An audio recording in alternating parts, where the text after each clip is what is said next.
A few months ago, I had this idea, and my stomach just dropped. It wasn't unethical or anything, it wasn't impossible, but it just felt forbidden. And in that moment, I realized I was onto something really, really important. So I was in the middle of designing a new user onboarding flow, and this one thought just pops into my head. What if we deleted 90% of it? Just got rid of almost everything we had spent months building. It felt like professional suicide. Seriously. Like suggesting we burn down the very building we'd all just agreed to construct. Sound familiar? That little jolt of panic? That feeling like you're crossing some invisible line you shouldn't? If you've ever felt that same electric fear when a bold idea hits you, then what we're about to talk about is going to change how you see that feeling forever.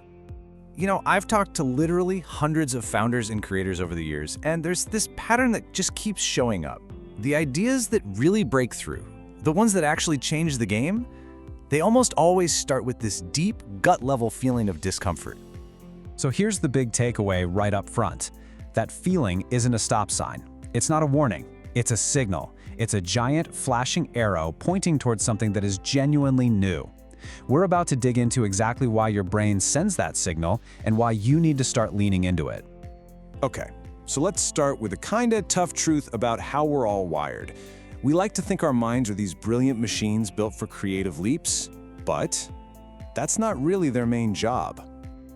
The truth is pretty simple. Your brain isn't designed for innovation. It's designed for survival.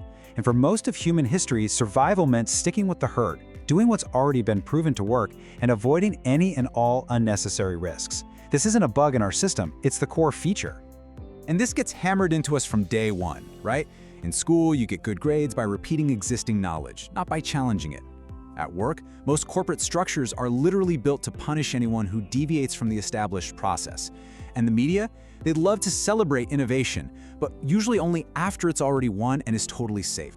So all of this creates what I call the comfort zone of convention. It's this little bubble of ideas that feel safe, they feel reasonable, and they feel legitimate. The problem? Truly game-changing ideas almost never live inside that bubble. They exist just on the outside, in that territory that feels, well, a little forbidden. So if our brain is wired for safety, what on earth happens when we have one of these disruptive ideas? Well, this is where our internal alarm system comes in, and understanding this is the absolute key. Deep inside your brain, you have this little almond-shaped thing called the amygdala. Think of it as your own personal threat detection center. Its job is to scream danger to keep you safe. But here's the catch, and it's a big one. Your amygdala is ancient hardware. It's powerful, for sure, but it's not sophisticated. It can't tell the difference between an idea that is genuinely dangerous and one that is simply new and unfamiliar. To the amygdala, they both look the same. Just think about it. The physical response you get when you almost step into traffic, the heart pounding, the sweaty palms, that jolt of adrenaline, that is the exact same biological alarm that goes off when you think about launching a disruptive new product. Your body is telling you this is wrong, but for completely the wrong reasons. So what's really happening here is your brain is detecting what's called pattern deviation. Your idea doesn't fit into any of the neat little boxes it's already created. It doesn't match the templates for normal or safe. And since your survival instincts flag anything unfamiliar as a potential threat, you experience it as that illegal feeling. And hey, don't just take my word for it. This isn't just some brain theory. You can see this pattern play out over and over and over again throughout history. The biggest breakthroughs always start out by feeling like they're breaking the rules. Let's do a quick rundown. In 1903, the New York Times literally declared that human flight was millions of years away. Oops, 2 months later, the Wright Brothers were in the air.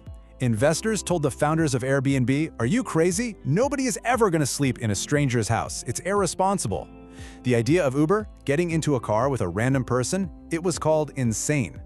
All of these ideas felt weird or dangerous or just plain wrong at first. The pattern here is crystal clear, right? Every single one of these world-changing ideas feels like it violates some kind of sacred, unwritten rule. And that's because it does. It violates the rule that says things should stay pretty much as they are. That illegal feeling isn't a warning. It's a signal that you're about to cause some real disruption. Okay, so this is all great, but what do you do with this feeling? How can you tell if your illegal idea is genuinely brilliant or if it's just, actually bad? Well, I use a really simple 3-question litmus test. First, and this is the non-negotiable one, does this harm anyone? If the answer is yes, that feeling might just be your conscience. Listen to it.